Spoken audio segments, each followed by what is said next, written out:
Kung gusto mo ng kotseng parang motor lang yung binayaran mo at sobrang tipid pa sa gasolina, check mo to. For only 45,000 pesos down payment, no hidden charges, no hidden fees. I got you ulit.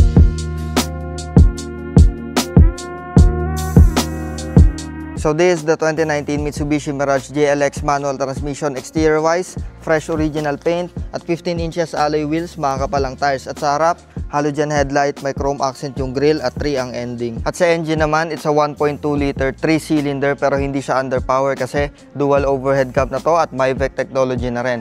5-speed manual, sobrang tipid sa gasolina at low maintenance lang. At syempre, napakaganda ng kondisyon ng makina. Magdala ka ng scanner at mekaniko para ma-assure mo. At sa likod, orig pa yung mga lens, chrome garnish. At sa trunk, napakaluwag ng trunk space, kasya mga grocery nyo. At dito sa loob, intact na headliner, fresh fabric seats at well-designed na dashboard, traditional infotainment system, climate control, 2 cup holders, 5-speed manual, napakaayos na steering wheel, analog display with 42,000 kilometers on the clock only, at vanity mirror sa driver's side. At sa second row, nothing special pero okay ang leg, shoulder, and headroom, 6'4" ang height ko. For 45,000 pesos down payment and 12,000 pesos monthly for 4 years, pwede mo na itong iuwi.